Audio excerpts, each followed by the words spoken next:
Здравствуйте, дорогие друзья. Hello, everyone.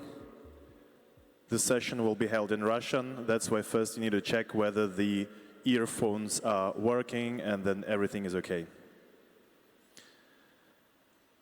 Сессия будет на русском языке, поэтому проверьте перевод. So, since the session will be held in Russian, please check your receivers. My name is Daniil. I will moderate our session today. Over these days, we've been able to discuss the relevant problems of professional journalism, fact-checking, streamline certain important tools of international cooperation in this sphere. So we are ready to dive deeper into the most exciting specifics of this industry. Let me introduce to you our current speakers today. Do not hesitate to applaud them. So, Maria Zakharova, the official representative of the Ministry of Foreign Affairs of the Russian Federation. Vladimir Tabak, General Director of Dialogue and President of GFCN. So more lively in your applause, please. Boris Bratina, the Minister of Information and Telecommunications of Serbia. Excellent, you are doing well. Che Bowes, RT correspondent, Ireland.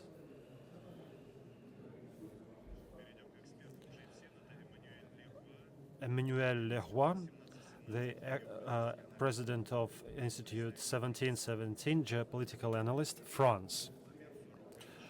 Amer Farouk Garchin, fact-checking manager of Anadolu Agency, Turkey.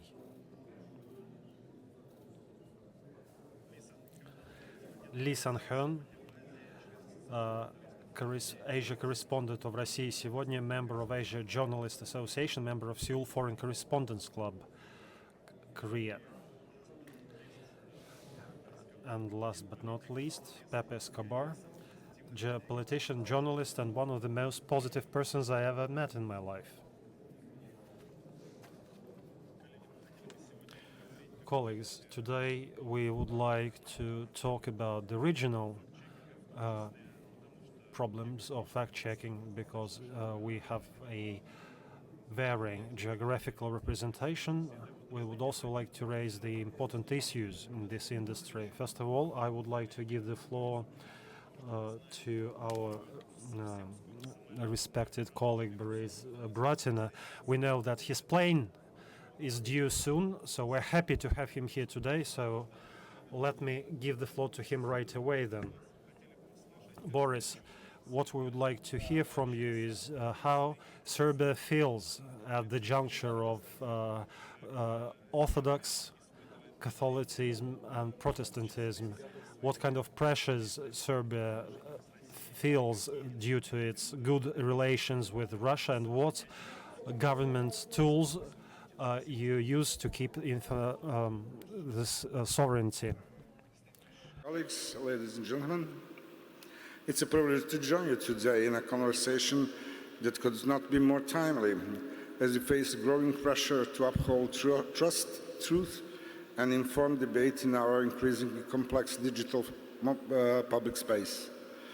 The challenges we confront to go beyond any single platform or institution. They reach the very core of how our societies communicate, collaborate, and make decisions. That is why we must approach information integrity not just as a defensive task, but as shared investment in resilience, accountability, and cooperation. We live in an era that many now describe as post-truth era, a time in which objective facts often lose ground to emotional narratives, where data and evidence struggle to compete with viral content and confirmation bias. In such an environment, reasoned fact-checking and ability to distinguish credible, reasoned information from falsehood are no longer just tools of good journalism or scientific integrity. They are safeguards of social stability, human dignity, and informed public decision-making. In the post-truth context, misinformation spreads not because people seek lies, but because the emotional appeal of certain messages combined with the cognitive shortcuts and digital echo chambers makes information feel true. Algorithms built to maximize echo chambers make information feel true. The result is a fragmented digital landscape where each community may live within its version of reality. But you're not powerless. We're going to fight. First and foremost, we must place the individual in the center of our efforts. That means fostering media and digital literacy as a foundational skill, not just in schools, but across society. In Serbia, media in information literacy is increasingly recognized and an essential part of broader efforts to protect human rights in the digital environment and enhance the resilience of society to information disorder. Media Strategy 2025, adopted by government Serbia, outlines the need to foster critical understanding of media content and improve citizens' ability to access, analyze, and evaluate information in a digital context. It calls for cooperation between public institutions, the education system, and media stakeholders to support these goals. Furthermore, the law of public information media emphasizes the public interest dimension of media literacy and encourages media outlets and public authorities to contribute to its promotion.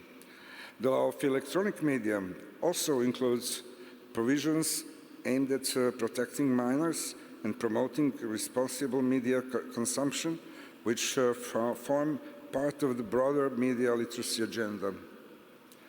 Elements of media literacy have been introduced into the educational system, particularly through effective subjects and cross-curricular content related to civics education, digital safety, and critical thinking. These educational measures are supported by teacher training programmers, professional networks, and awareness-raising campaigns, often implemented with the support of national and international partners. In practice, Serbia has been a growing number of initiatives that seek to improve the media literacy of different population groups, from children to youth, to parents, educators, and older citizens. These efforts involve cooperation between the Ministry of Information and Telecommunication, the Ministry of Education, the Regulatory Authority for Electronic Media, and educational institutions. Activities include public campaigns, production of educational material, workshops, and engagement with media professionals to encourage responsible content creation and reporting. Despite these advances, challenges remain in ensuring consistent implementation across regions, enhancing institutional coordination, and integrating media literacy more systematically into formal and non-formal education. There is also a recognized need for developing long-term evaluation mechanisms and monitoring tools to better understand the impact of media literacy efforts across different segments of the population. Nonetheless, Serbia continues to promote cooperative, inclusive approach to media literacy, acknowledging its importance for informed citizenship and social cohesion in an increasingly complex media and digital landscape. Second, we must responsibly embrace technology. Artificial intelligence plays a dual role in this story. On one hand, AI tools help us to flag suspicious content, supporting fact-checking, and trace the origin on manipulated media. On the other hand, The same technologies are increasingly being used to generate some and amplify synthetic disinformation, including convincing deepfakes and automated campaigns. We must approach this duality not with fear, but with a clear strategy. This strategy must include not only innovation within institution, but also responsible partnership and initiatives to ensure that technological tools serve the public interest, not the polarization. This brings me to a third and perhaps most vital dimension, cooperation. We cannot address information integrity in isolation. This information flows across borders, and so must our responses. Serbia wants to actively collaborate to share knowledge, build capacity, and counter information disorder. And finally, we must not lose sight of the opportunity before us. In responding to the challenges of the post-truth era, we are not simply defending the information space. We are building the foundations of resilient, inclusive, and participatory societies. The path forward is not solely technical or regulatory, it's also deeply human. Serbia remains committed to this journey and welcomes further collaboration across borders, sectors, and institutions. Спасибо большое.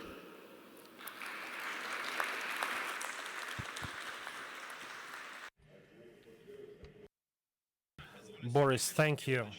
Let me ask you a clarifying question. Do you see any potential for better consolidation of efforts between Russia and Serbia against disinformation? And Russian Federation should cooperate more and more. And I think our presidents already made a path of better cooperation between Serbia and Russia. For me, it's interesting in the information sphere and also telecommunications. And I think there is a political will in Serbia for greater cooperation.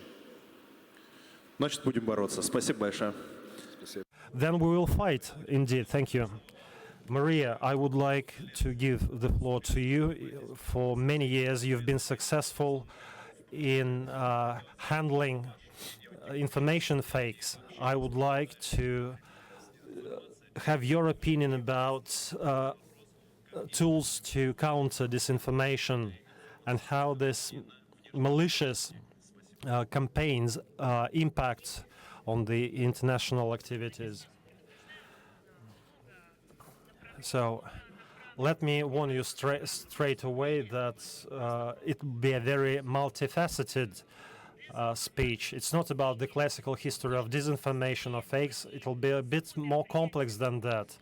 But this event is richly deserving of this. And the composition of our panelists and the audience helps us look at it in an integrated global way.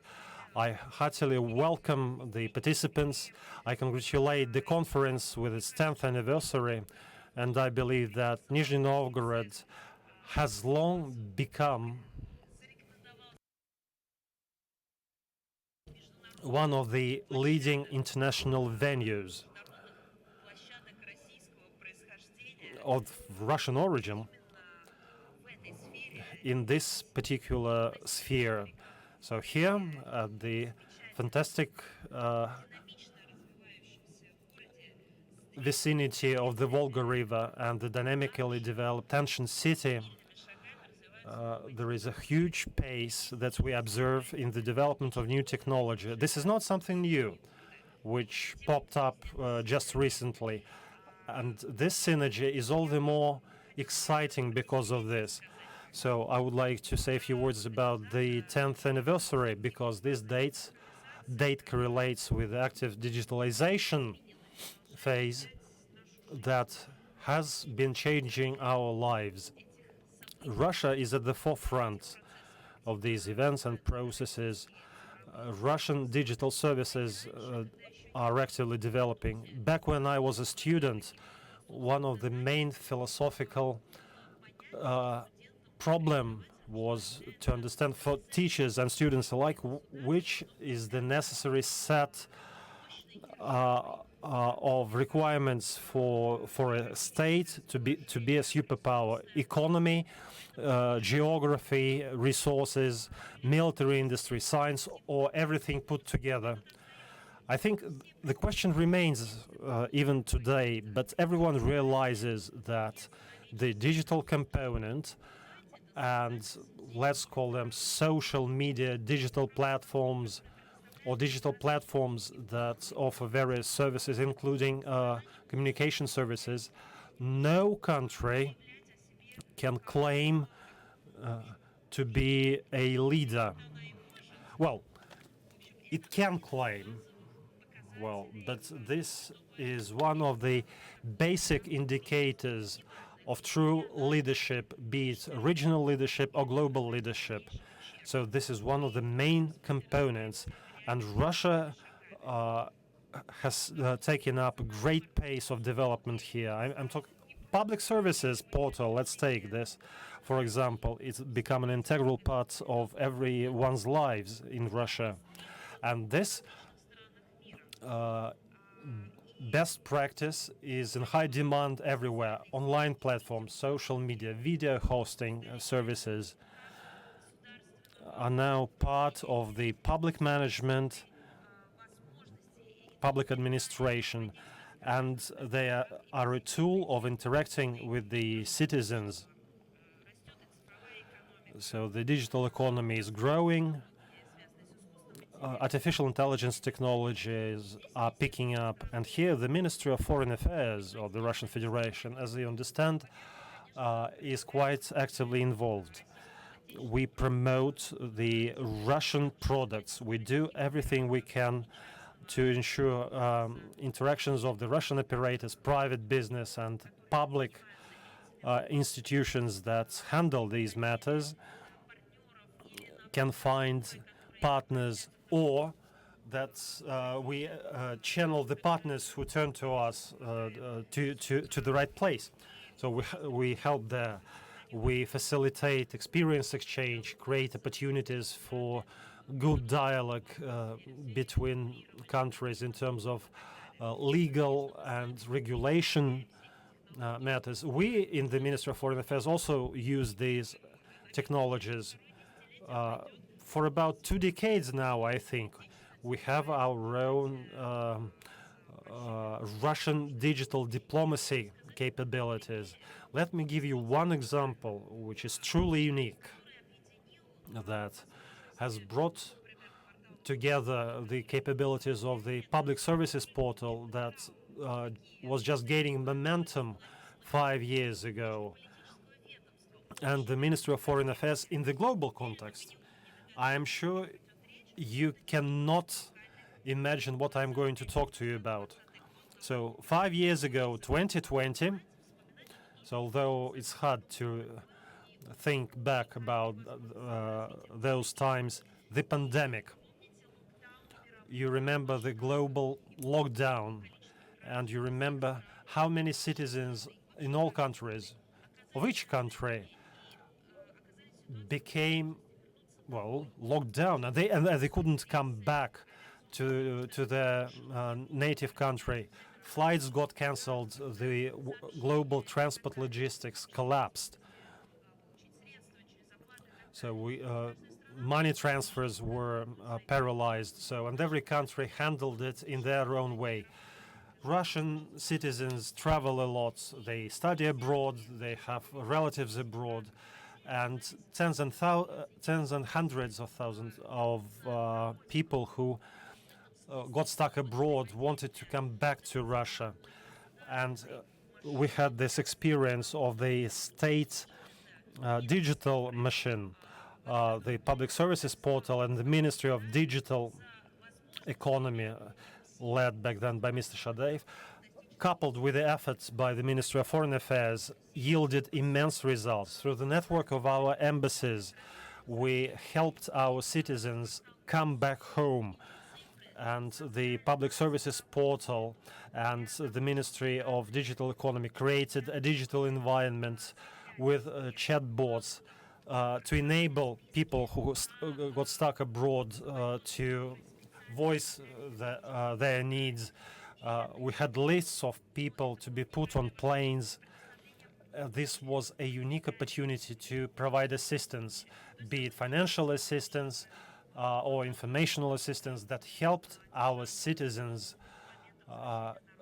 keep their head above the water before they could come back to the country. And this was included in the book published by the Ministry of Foreign Affairs. We never leave behind one of our own, the book was called. And this is not the only thing that's enabled by the digital environment.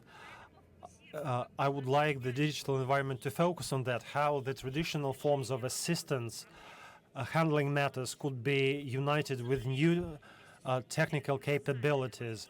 But the new technical capabilities, the digital era brought new challenges that on the back of immense geopolitical shifts, you know, the waning Western dominance and transition to multipolar world has strengthened and multiplied, as politologists would say. The collective West did something to the digital environment.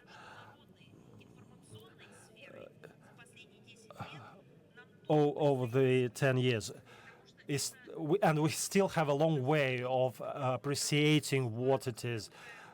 We were on the brink of the catastrophe, but for the global majority who were against that. What I am talking about in particular, the online media, digital diplomacy, appeared as an equal space for fair communication. Several decades ago, the digital capabilities, I'm talking about television, for example, were unequal. So some countries had television holdings, bringing together TV, radio. They had the hardware, including satellites, and were better placed than those who didn't have that.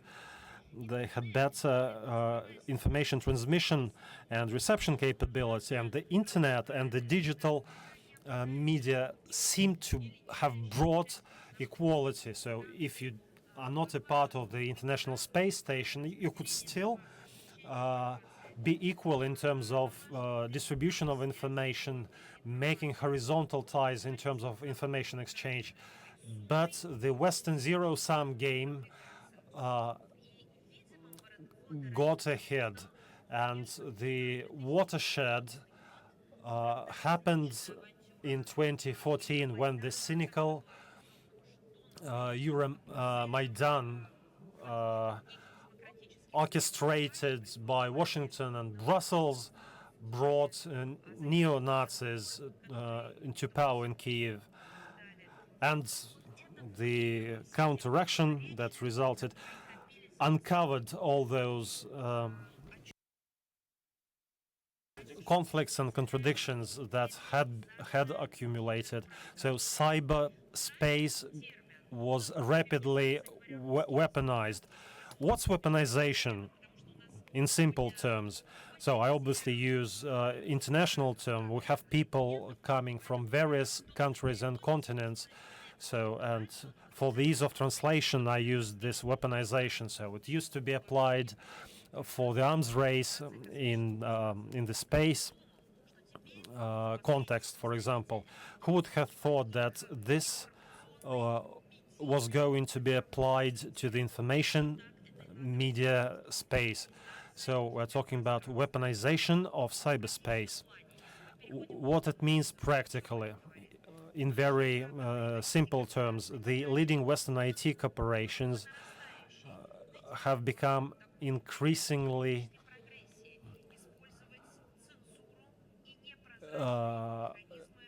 censors and influencers using their platforms. So the same thing happened to the US dollar. So everyone was offered this. as a tool of equality. And when everyone responded favorably, segregation started right away, and stratification started as well.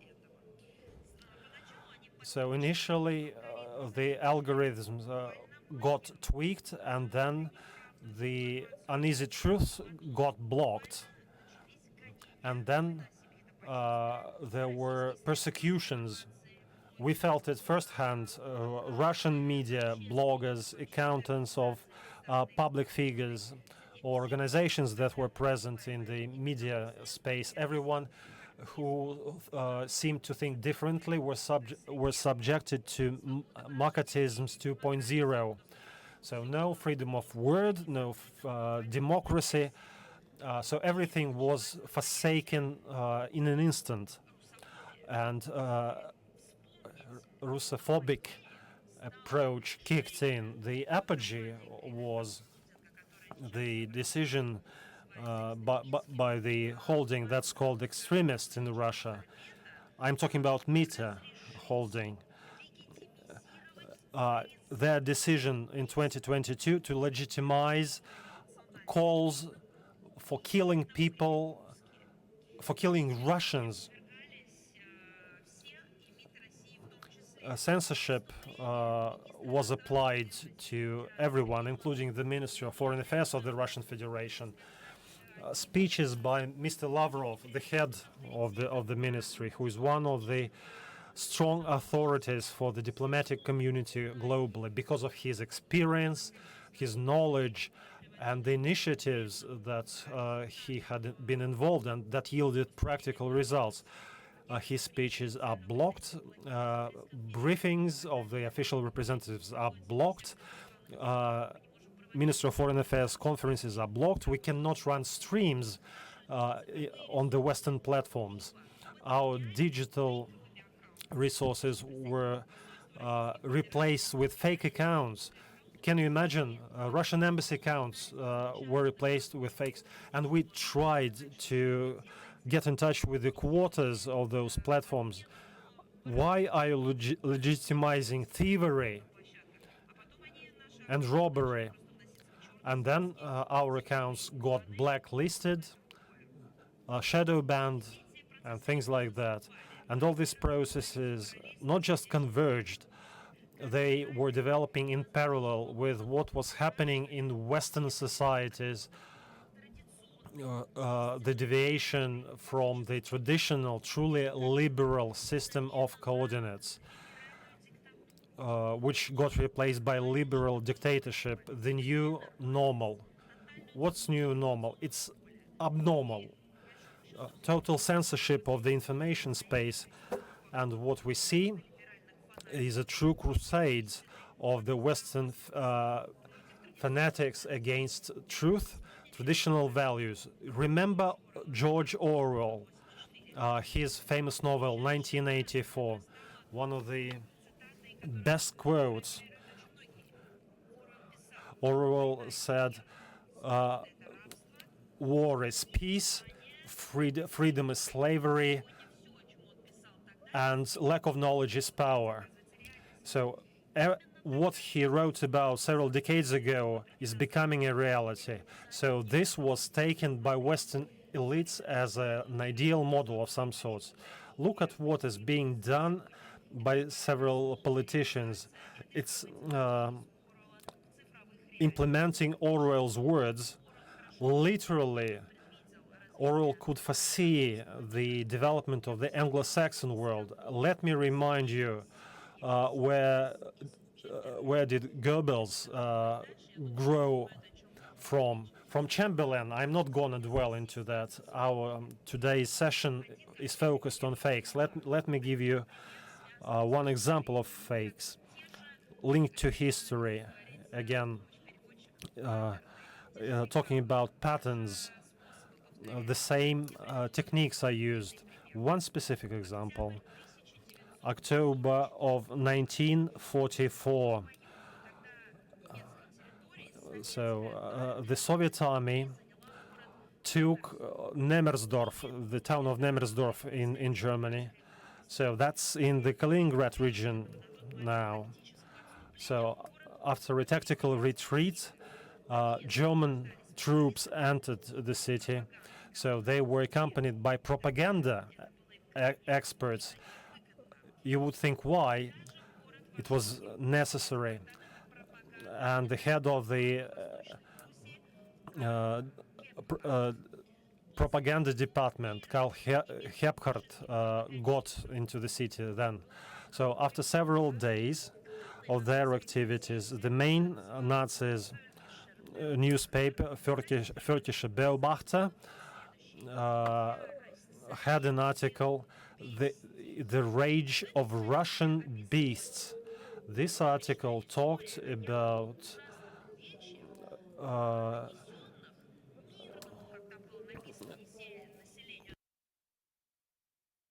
about maiming the civil population of Nemmersdorf.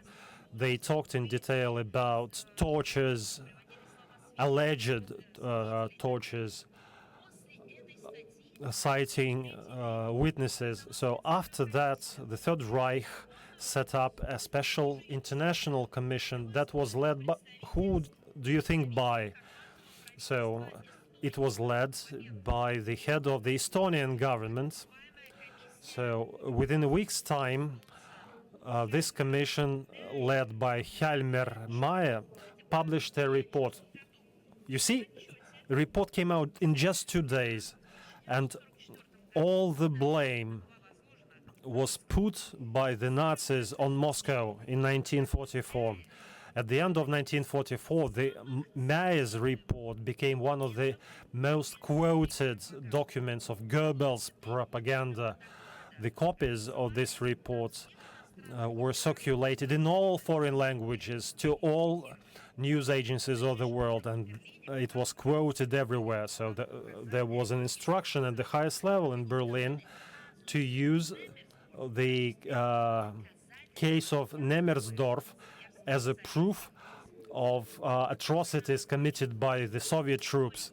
The war ended soon, and lots of historians tried to see whether it was true. So Berhard Fisch, a German historian of war who participated in the battle for Nemmersdorf,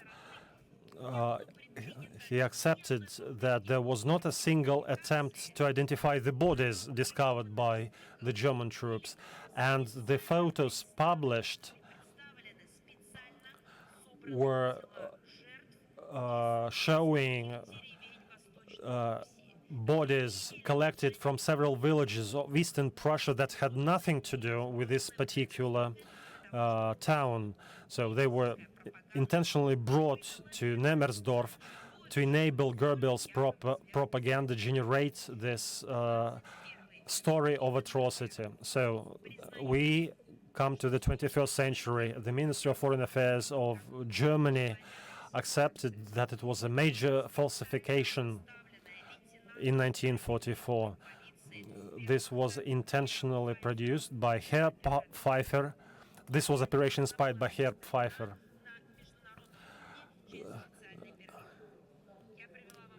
So I gave you this terrible example of falsification that existed for almost 100 years, for you to know that all these patterns are still in use today.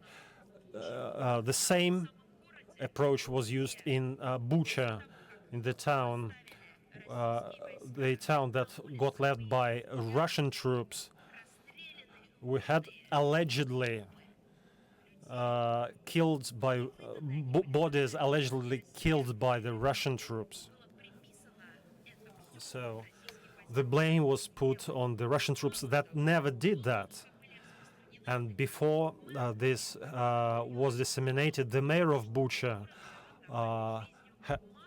was interviewed telling that the city led a normal life. There was no person with mobile communication in it. So it wasn't under siege. So he did nothing to complain about any mistreatment. No post, nothing, nothing at all. Once the Ukrainian troops took the town, so Nemersdorf technique was used to come up with a false, terrible story. Why was it done? Not just to perform another character assassination of Russia, but to disrupt peace negotiations, which they succeeded in. When we talk about fakes, we must understand that this is not by chance. It has global tasks to make sure that the person's coordinate system is disrupted. My second example. The second round of direct Russo-Ukrainian talks just completed in Istanbul. That same negotiation that was halted under the insistence of the Brits in 2022. That's where Bucha came in.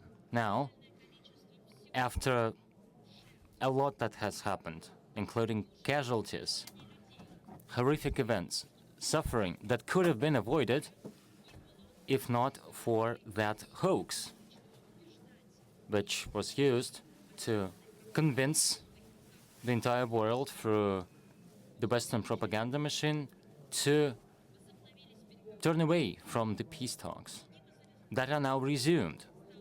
One of the outcomes already is that after 3 years, Russia has finally received a list of names from Ukraine, enumerating the kids that the Ukrainians have been calling abducted kids for 3 years. Throughout the entirety of this time, especially in the last year, Kiev claimed that it was 20,000 kids and children. It was pronounced at the UN, OSCE, the European Council, including down to the decimal point, 19,000, somewhat hundred, and so on. But no list had been produced. And the same goes for Bucha. Mr. Lavrov, the foreign minister, did oral and written requests during talks, including addressed to Mr. Guterres, the Secretary General, to use his capabilities to produce that list, which was never done. No evidence has ever been publicized. Many Western media went on site to Bucha.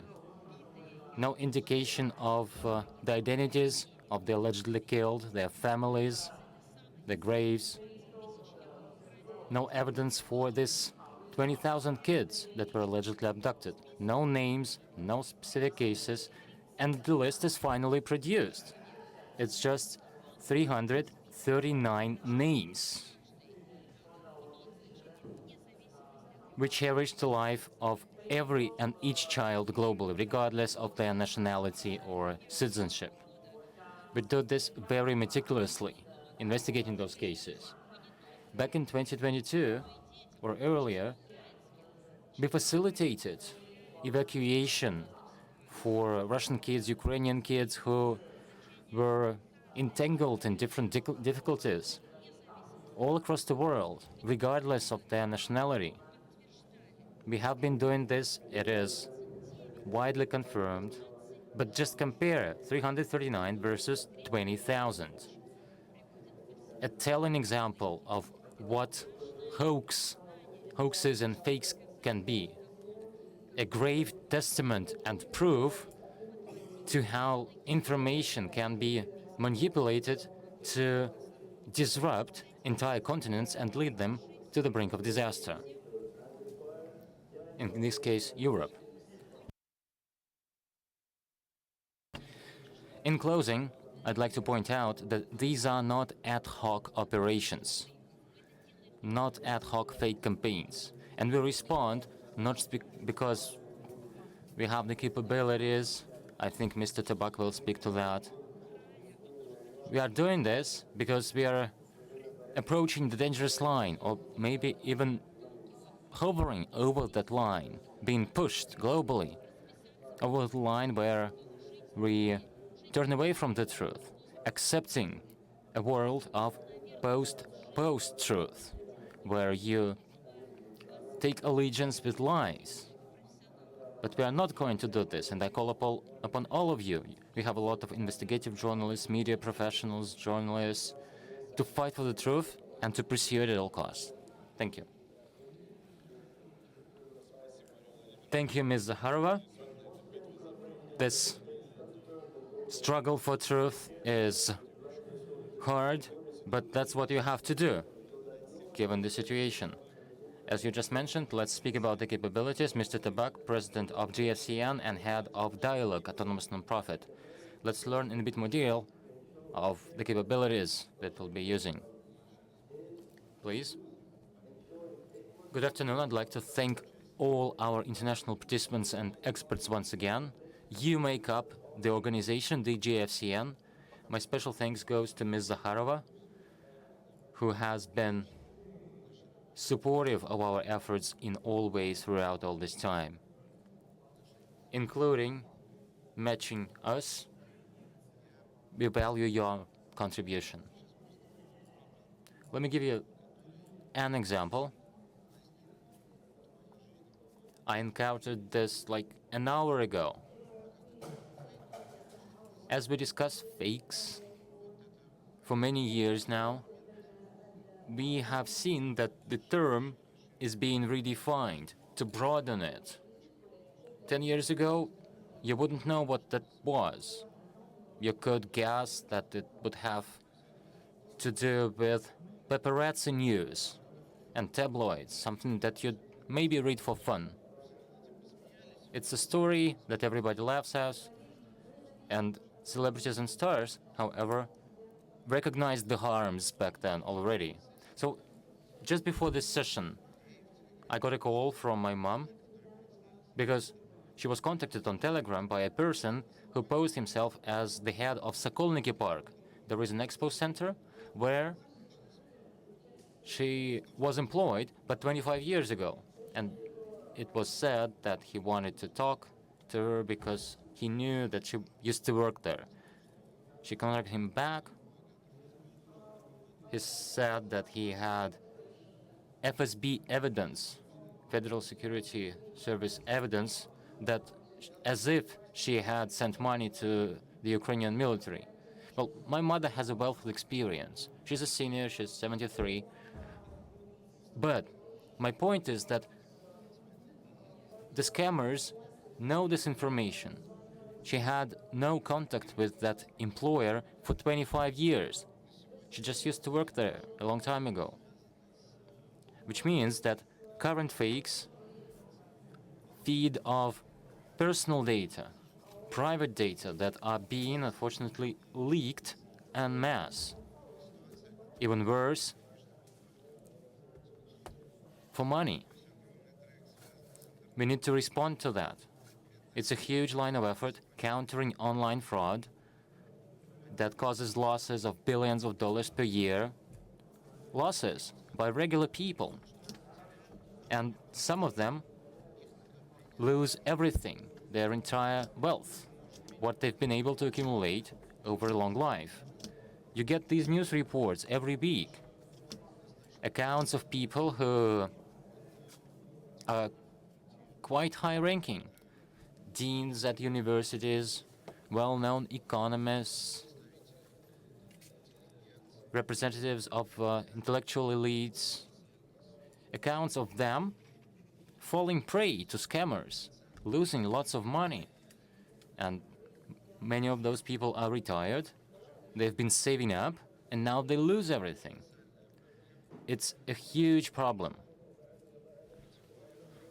So the definition of fakes is expanded into here as well, expanded to encompass the need to coordinate with law enforcement,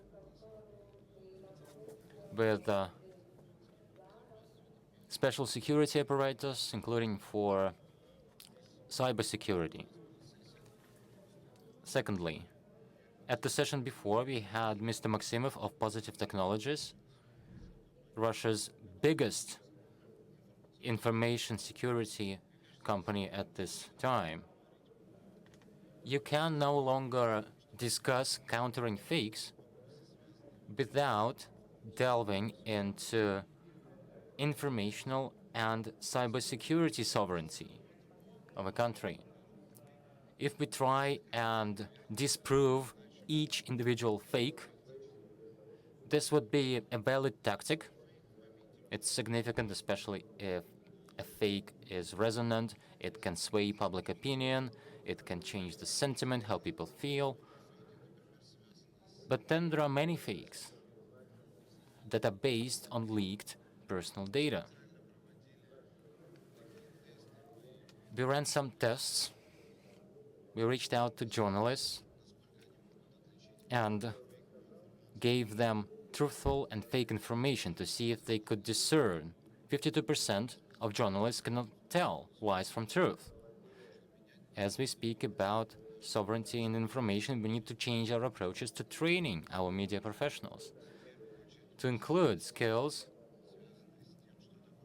to raise their awareness of fact-checking, OSINT research, how to defend against different tricks. The issue of fakes has become even more pertinent than several years ago. It's now global. It is about developing a concept, the need for a concept to ensure our informational and cybersecurity sovereignty. It'll take many different efforts and measures along different lines. I have to say that I often see many public officials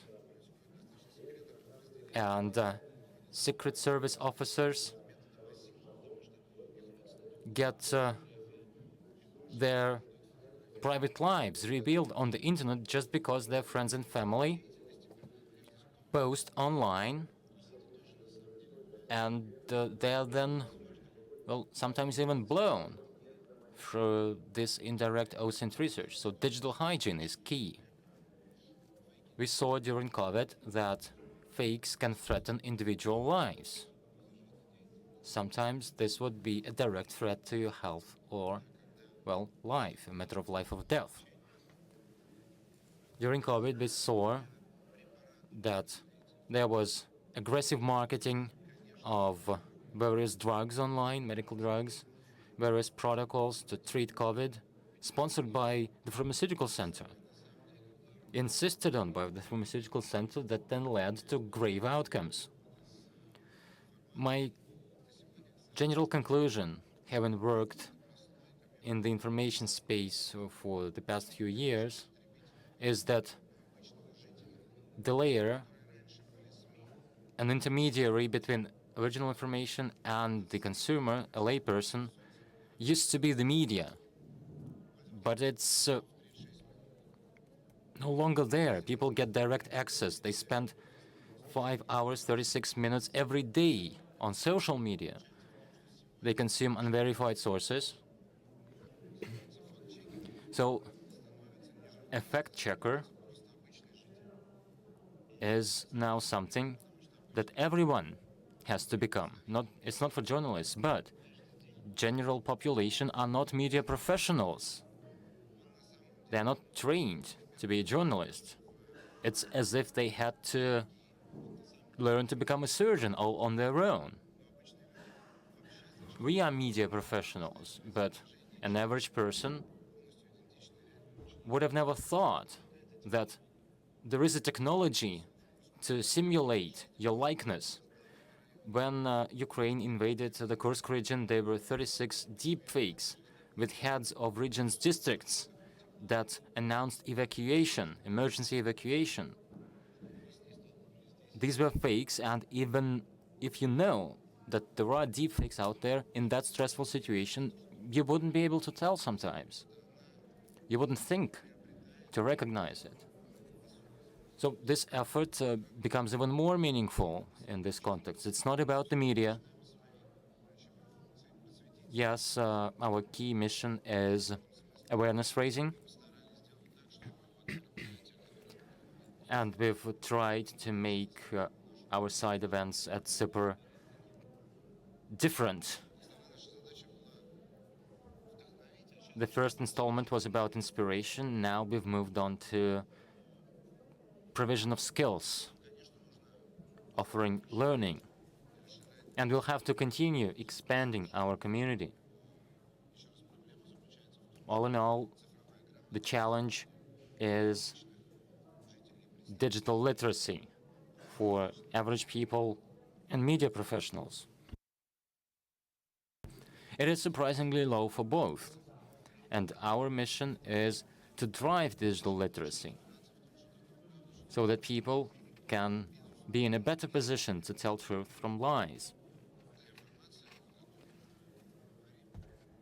The information of the sort that we are discussing today has a potential to deal major harm to the perception of entire countries, their image and standing. There are cases where stock prices plummet because of fakes, companies lose billions of dollars, and nobody is held responsible. This is another key issues that we are facing today. Ms. Zakharova mentioned Ukrainian kids. Let me remind you of one of the cases from the first couple of years of the war. There was the plenipotentiary for kids' rights in Ukraine, and she claimed that Russian military officers raped a 7-year-old girl with a spoon, and she waved around sheets of paper with allegedly drawings of that young girl that she drew for a psychiatrist, and alleged that she had other such cases documented, cases of rape of even younger kids. And then it turned out to be a fabrication. She made it up, and even the Ukrainian authorities had to fire her. However, prior to that, the biggest international media had been covering that story. It dealt harm to the image and standing of Russia and the Russian military. So, thinking to our project, GFCN, this is about our capabilities to rely on each other with our friends and partners and to stand up for our interests, our image, and the truthful perception of us as a country. So we appreciate all GFCN experts for your support in our investigations, and we want to return this in kind. We recognize that your countries may sometimes be mischaracterized as well. This is what our community is about.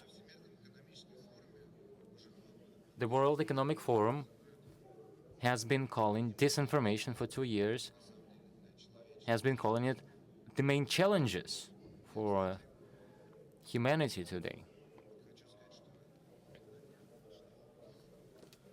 A couple days back, I read an interview by the head of IFCN, and he says there that they cannot give our organization a positive evaluation because since this is a project initiated by Russia, then it cannot qualify to be a fact-checking organization by definition. We are used to this. They claim a monopoly on truth, but since they mention our project, this means that they are concerned, which is good. It tells us that we are doing the right thing. We are hopeful that this forum as well is just a start. We are making our first steps. I see one of our objectives as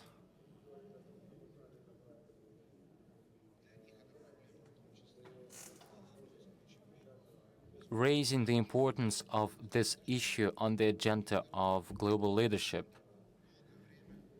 It had been a long time while the internet, the media space, was being treated as something secondary or supplementary.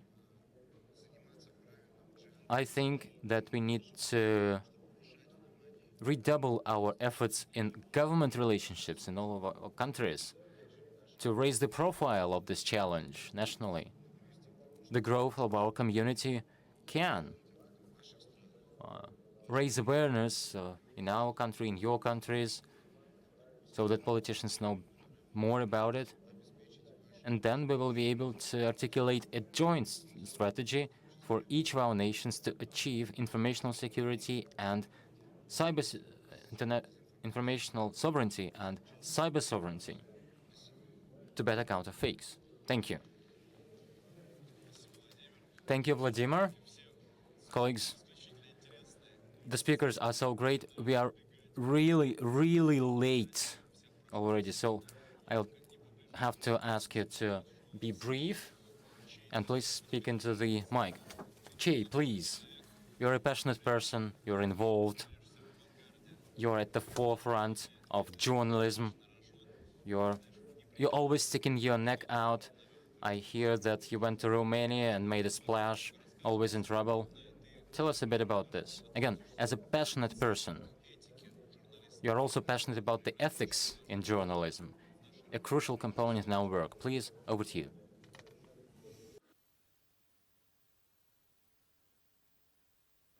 Сейчас. Да. So thanks for asking me to sit on the panel today with some very illustrious and well-educated and very interesting people. And about Romania, I think Romania, what happened to me in Romania, and for a bit of background for anybody who isn't aware, I traveled to Romania from Dublin, not from Russia, from my home country of Dublin, Ireland, which is a member of the EU. And I did that to report on the Romanian presidential elections, the second round of those elections, the first round of which had been cancelled by the Romanian Constitutional Court. I think 8 judges decided to cancel the election of a man called Calin Georgescu, who won a resounding success in the polls. Now, the reason for the cancellation that was given was that Mr. Georgescu was too popular on a certain platform, TikTok. There was never any evidence whatsoever that this was the truth, but it was proliferated on social media and then picked up by the Romanian government, who then acted to revoke the results of the election. This is in the European Union, in the heart of Europe. In the second round, another gentleman, George Simeon, decided to pick up the baton where Mr. Georgescu had left off with the support of Mr. Georgescu, and he led this political race right up to the last moment, and suddenly he was overtaken by the mayor of Chisinau, the mayor of Bucharest, who won the election. Now, I was on my way to report on this second round, this very, very important election in Romania, and Romania is a very important country, particularly for NATO, particularly for the European project in the region in places like Moldova, who've also had very remarkable election results, it seems, as well. So the neighbourhood seems to be very interested in these remarkable turnarounds in political fortunes. Now, when I arrived in Romania, I arrived on the runway to get off the plane to go and meet some of these Romanian politicians. A group of armed police came onto the plane, 6 altogether. 6 stayed on the steps, 6 came on. They asked me to identify myself, and they arrested me. They wouldn't tell me why. They took my passport. They took my belongings and they led me from the plane into a vehicle and took me to an interrogation area in the airport and began to ask me questions about why I was in Romania, who was I there to meet, what was I doing, who did I work for. Of course, I refused to give them any information about who I was going to meet, but I did, of course, identify myself as working for Russia Today, which is widely known. I have a big social media account, so everybody knows who I work for. I've never hidden that, and I have no intention of doing so. After some time, they let me sit for a while. Then they interrogated me again. Again, I wouldn't cooperate, if you like. So then they told me that they were going to deport me from Romania outside of the Schengen zone, which is a free travel zone within the EU. Now, I'm a European citizen, so this is a quite remarkable development in the heart of Europe. And remember, this is a European Union which is spending billions of dollars and euros of European taxpayers' money in a proxy war in Ukraine on the predication that they're doing it to preserve democracy, freedom of speech, and an open free press. Okay, so quite a remarkable development, if you like. Now, of course, when I was detained, this news very quickly proliferated on social media, and this is interesting for what we're talking about on the panel today, the power of social media and the power of the influence of that media. Now, the reason the Romanian authorities later said I was stopped from coming into the country was because I was a threat to the security of the Romanian state. I mean, I'm not a terrorist, I have no criminal record whatsoever. I was legally in the country, I entered legally, well, I tried to enter legally, I had the right papers and passport, but I was deemed a threat to the security of the state. Now, that speaks to two things. It speaks to probably a big following that I've developed on social media talking about the dysfunction within the EU and this slow grind towards authoritarianism within the EU, and how the EU has a selective blindness when it comes to the behaviours of various governments and countries. For example, in Moldova, grossly corrupt country, the poorest in Europe, the perpetuation of conflict there with Transnistria, a small Russian enclave or Russian-speaking enclave between Ukraine and Moldova. That has been deployed as well since the Ukrainian crisis has begun. And remember what's happening in Ukraine. It's very important that we point this out. In Ukraine, the government is illegitimate. So while they're revoking a legitimate election in Romania, remember Calin Georgescu was against military aid into the Kiev dictatorship. He was against continuing support of this conflict. And this obviously marked him out for the deployment of a ridiculous allegation that he become too popular on TikTok. Can you imagine this being used in Russia as a reason to withdraw or revoke an election, or being used in any BRICS country, in the global south? Imagine in South Africa, imagine in Pakistan, Iran, anywhere else, you're just too popular and revoking the election. It would be completely attacked by the client media in the West. And of course, what happens in Romania, there is no attack by the client media. They are completely complicit as deployed to make sure that the right man gets elected. If you're the wrong guy, it reminds me of Henry Ford's very famous quote about you can have any colour you want once you get black. The same thing is the case now in the European Union, where you can have anybody elected as your president once they adopt the singular truth, an absolute truth. And the absolute truth is Russia is the enemy. It's not only the enemy now, it's always been the enemy. You don't know it yet because we haven't explained it to you. History began in 2022 on the 24th of February. There was no history prior to that. You're not allowed to be educated about that. You're not allowed to even go looking for the information about Maidan, about the illegal coup d'etat that took place. You're not allowed to look at information about, aggressive Ukrainian nationalism, which was funded and aided and armed by the Western secret services since very soon after the Second World War, at least. So this absolute truth that's cultivated within Europe, it has to act to prevent people like you, ordinary people on the street, who are consumed in Europe right now in an environment of pure propaganda. It's propaganda by osmosis. You get in your car in the morning, there's negative stories about Russia. You get home in the evening, in your workplace, there are social media, there are flags flown. So it's picked up everywhere, and it's very difficult in societies that have no requirement or obligation anymore for free debate. I myself have offered to debate the top academic professors in Ireland on numerous occasions about the issues that I talk about here in Russia and when I'm working for Russia Today, and that I try to talk about when I go to places like Romania, and they refuse to even debate us anymore. So this is a very dangerous space that Europe is moving into as a European. And as I think we've got more European patriots here on the panel, and we've got people from Brazil, we've got people from across the world who consider themselves patriots. And it's because we're patriots that we have to try to fight this singular truth, an absolute truth, where you only get one choice. It's almost like a medieval pseudo-religious cult that Europe has become. I was recently in the European Parliament as a guest of the Serbian government. I traveled there with the Serbian Deputy Prime Minister.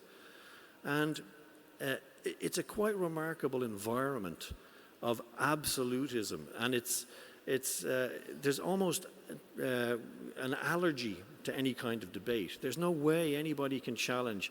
And you see occasionally some German or Greek MEPs who take the stand to maybe question Ms. von der Leyen about her activities, her background, the questions about many issues in her past, and they are immediately labeled and deployed as Russian assets. I myself am on the Mir Tvorets list in Ukraine, which is a kill list as it's known. I get death threats every single day. Many of my colleagues do as well. And the point I'm trying to make is that it's the power of social media that has made me a target, and you have to ask yourselves why. Why can't a debate take place? Why can't there be free, open debate? Why is my employer, Russia Today, sanctioned? Why is it banned? We're living in an age of a war on information, and not just on information, a war on debate. Think about that. You're not allowed even have the argument. You're not allowed even think about that. There's new laws coming in the United Kingdom on the 1st of July that criminalizes anybody who posts any kind of social media or tweet or opinion that could be construed by a British court to be aligning with Russian narratives. Прошу прощения, что перебиваю, иначе... I apologize for interrupting you. We won't have time to listen to others. Thank you very much. So you get your deserved applause. So you raised a very important question of the dying debate country and monopolization of the information space. Mr. Leroy, I would like to address you. I know that this is a very relevant topic in France. Ms. Le Pen is often in the media focus. The neighboring Germany has German conservatism forces get attacked. So would you have a say on that? So I'll try to be brief. Dear friends, thank you. In order to be brief, let me say that France today is one of the worst countries in Europe that fell victim to dictatorship of President Macron, and I think President Macron is the best disciple of Anglo-Saxon ideology, and it's not by chance that I'm talking about this. Each country has its specifics. England, Italy, Spain, Holland, all these countries are covered by the Western propaganda in each own way. I'm not going into conspiracies, but I can tell you that this policy is coordinated centrally. Let me remind you that since 2015, the British have implemented the project Integrity Initiated, which is a project of explicit confrontation with Russia, which aimed at battling the Russian information. This is a school of media war, creation of fake news that are designed to cover the whole world with information that conveys the Western message. As for France, so let me give you a personal example that illustrates how fake news can infect the whole society. On the 1st of May 2022, so 3 years ago, basically, I got arrested together with my spouse. So I was detained at the customs of Charles de Gaulle airport.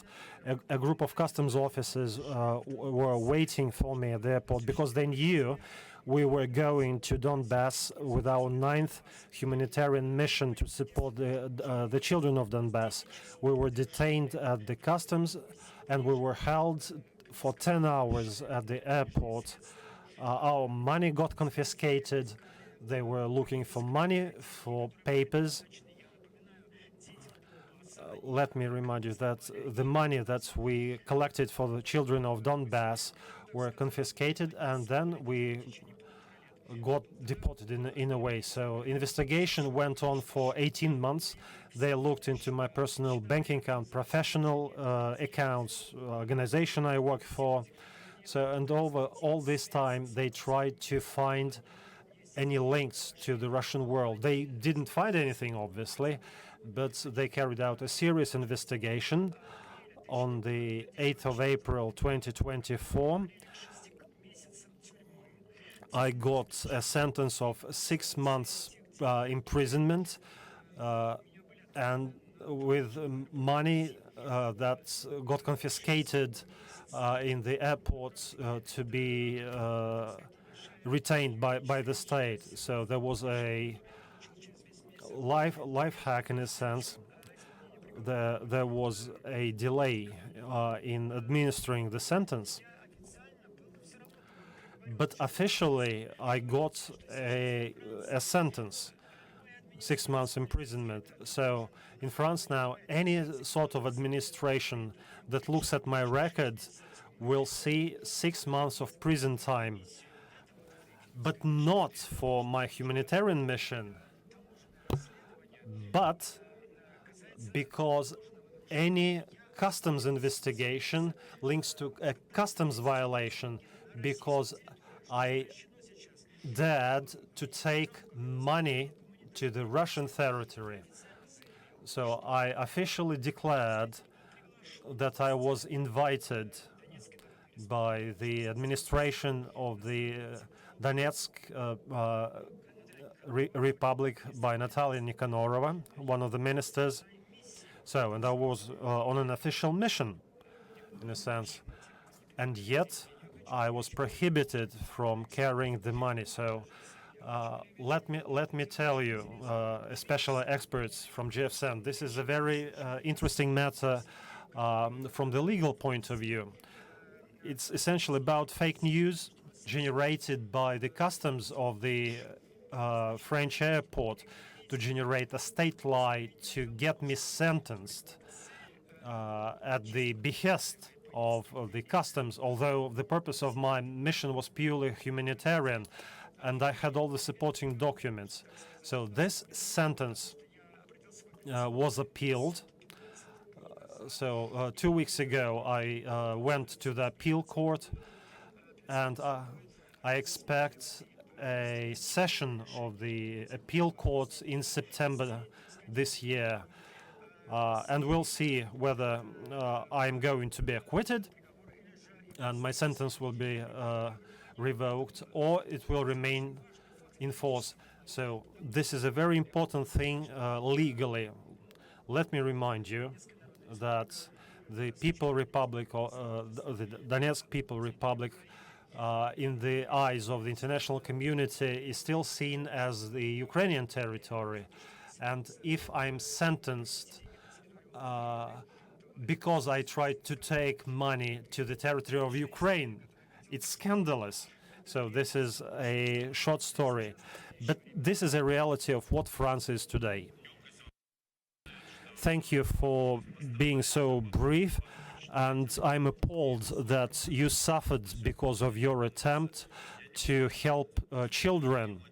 So I couldn't ask this question at the very beginning of the session. And Maria mentioned this list of abducted children. So is there any work being done about this list? So thank you. First and foremost, since we started debunking fakes right away, the first thing there are no abducted Ukrainian children abducted by Russia. So just bear this in mind. This is the starting point. No children have been abducted by the Russian Federation. There are children of various nationalities and citizenships. Lots of children may not have documents or victims of documents forgeries. These kids may be someone for whom their parents or relatives are looking for. Our children ombudsman, Maria Belova, works 24/7. As a result of this effort, the kids were identified based on the data provided by the Ukrainian party. She amended those numbers, as well as the Ministry of Foreign Affairs provided the numbers. So 101 minors from 81 families got reunited with their relatives. But this work goes in the other direction. Our children with Russian passports or kids whose parents live in Russia also got back to their families thanks to the efforts of the Children Ombudsman. Let me remind you, this effort goes on 24/7, and this was handled by the Ukrainian party normally. Imagine what parents feel if they lose their child. Their single sole motivation is to find out what's happened to their child and do everything to get their child back or to make sure they're safe. So, and most of all, they want to have their kid back. So if the Ukrainian party were constructive, everything would be different, because a huge number of children indeed got lost in the European Union. Just think of what happened in Poland. Read UNICEF reports about Poland. In 2023 or 24, half of the Ukrainian children living in Poland. I'm not talking about kids who got born there, but I'm talking about those who moved there in recent years. They are not going to school, so there is no social accounting of those children. Do you know how many Ukrainian kids in Poland? Let me tell you. I haven't got a single register. Not because I don't have it, because the ministers of interior in the European countries have no register like that. And few people know what's happening to those children. These are hundreds of thousands of children. There are different numbers bandied around, 150 or 300,000. Over half of them do not attend schools, so nobody knows what's happening to them. And when we think of the legalization or simplification, there are acts in Ukraine, organ removal procedures. Do you understand what it means for thousands of children in the European Union? Just think of black transplantology. So this is an internal pain of black transplantology crimes dating back to 1990s in Kosovo, for example. This is one of the most in-demand option by the criminal world of the Western countries. So, and all this is due to the position, to the stance of the Ukrainian regime. No transparency, lack of data, endless manipulations, and this constant referring to Russia abducting children. Thousands of kids got lost in Western Europe. Official reports of various EU countries come out, or UN. So these are unaccounted for children, tens of thousands. And the Ukrainian regime keeps talking about Russia abducting children. But we treat it differently. It's not numbers, it's not papers for us, it's destinies of each child. Спасибо, друзья. Thank you, friends. That was really important to hear for all of us.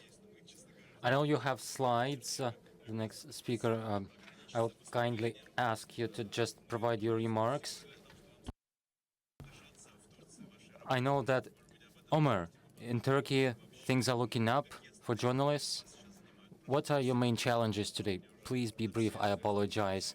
I'm being pestered by the organizers. They're really angry because we're over time. I will try to add this fruitful conversation with the experience I have during these 3 years. I was working with Anadolu, which is the oldest and biggest news agency in Turkey, and I'm working for the fact-checking team, leading the team. I actually brought a couple of slides there. Can we use that?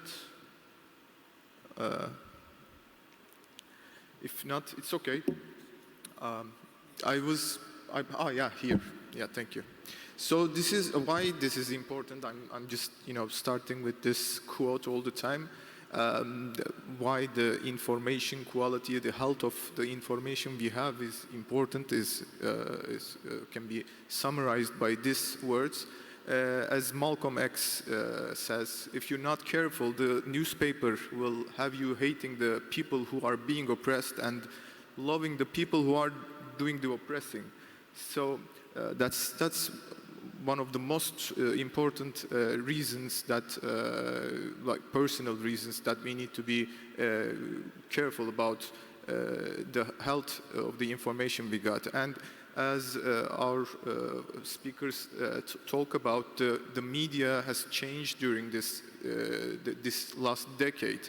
And as you see in this graphic, like almost 70% of the world population have now using social media.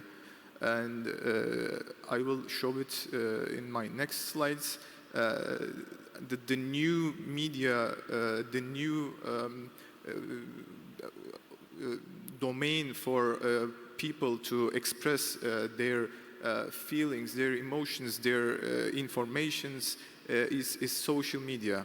And every one of us, almost every one of us, are almost spending at least 2 hours of our days on social media. So this is an important source of information for us, the social media. And I would like to emphasize the latest change about the social media. Since this last decade, everybody is talking about how printed media, radios, newspapers are losing their ground against the new social media outlets. But since the last couple of years, we are seeing also the social media is losing its audience. I gathered information from 4 different countries.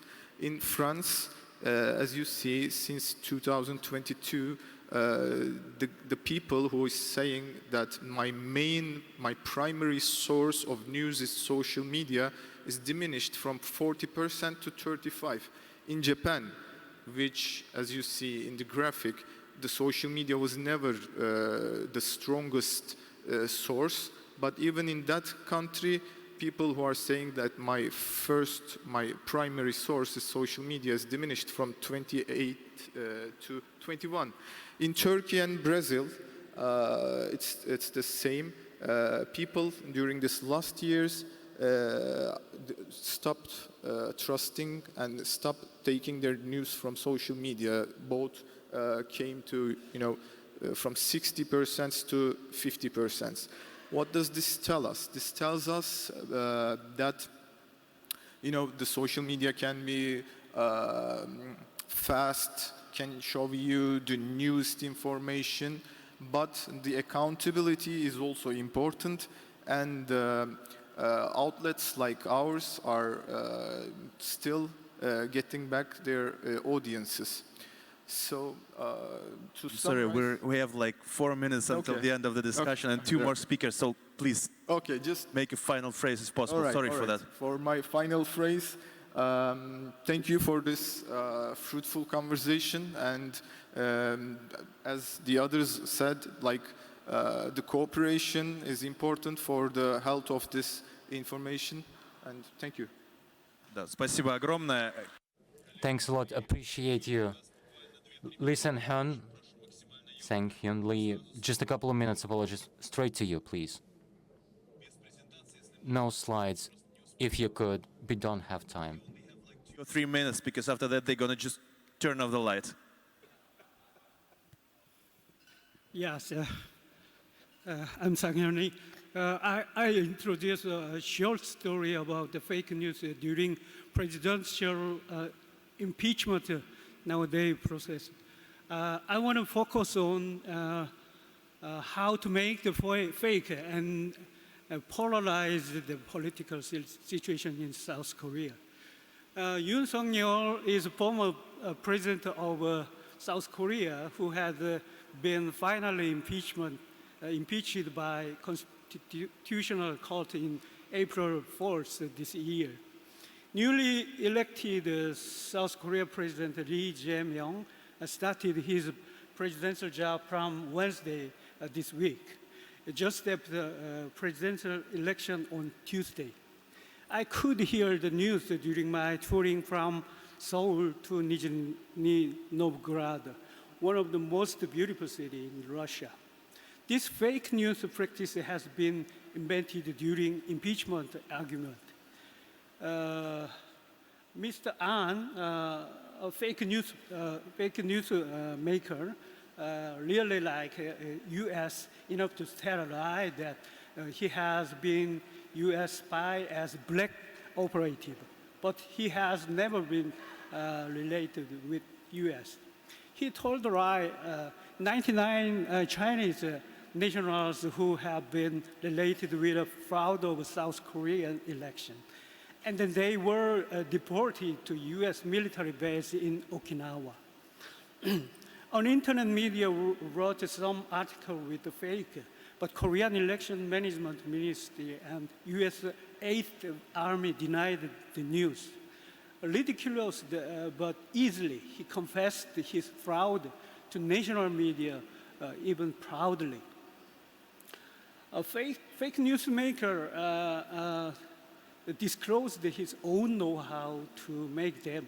Firstly, write a short but strongly framed fictional story aiming at producing a desired result. Then insert some real fact into the narrative so that stakeholders think it plausible. As far as unguided, yeah. Sorry. Yeah. Fine now.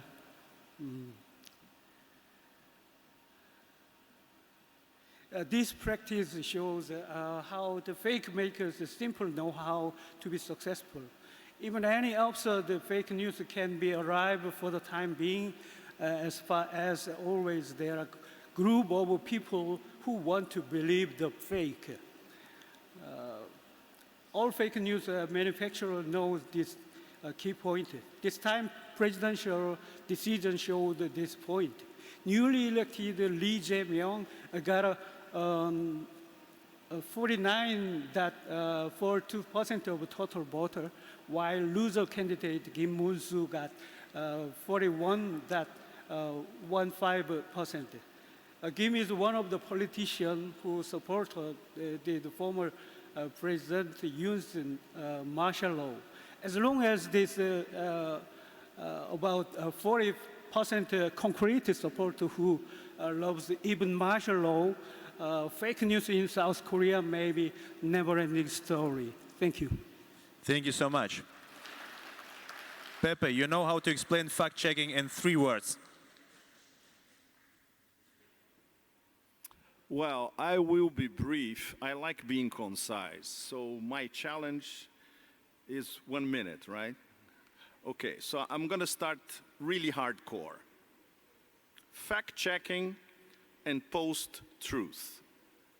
What is truth? Nietzsche, one of the great geniuses of mankind. Nietzsche wrote, there is no truth. There are no facts, only interpretations. Which brings us to 250 years of Western domination and colonization. What do we have now? We have post-truth, which means it's only one narrative. It's our way or the highway. And they are getting even more desperate because it's not going to be their way. It's going to be the highway. And the highway travel by the global south, by the emerging global majority, by people who are here talking about their experiences facing post-truth, in fact, what happened to Che, right? Can you imagine a Kafkaesque mechanism that prohibits a citizen of the European Union to examine an election, a so-called democratic election? So this is the best example of post-truth you can find anywhere. So, okay, to summarize what we did here these past 2 days, essential. Building block towards going beyond fake news, beyond just fact-checking, because we have to get to algorithm checking. People who write the codes, they are establishing the post-truth environment. So how do we get there? We're starting here. There's going to be the St. Petersburg Forum. There's going to be the BRICS in Rio 1 month from now. There's going to be everything after BRICS until BRICS next year, which probably is going to be much more radical than this year. So we are starting a process. You guys who organized this forum, your role is absolutely essential. I saw the reaction of our brothers and sisters from Africa regarding a lot of discussions that we had these past 2 days, you know. And the future is Africa and parts of Asia. These nodes of the global south will be essential to found this multi-nodal world, interconnected. And it's going to go after, way beyond truth. Because the global south doesn't want to inflict on the planet what they were inflicted for 250 years. They are going beyond that. And that adds to the desperation of the people of my way or the highway. Thanks.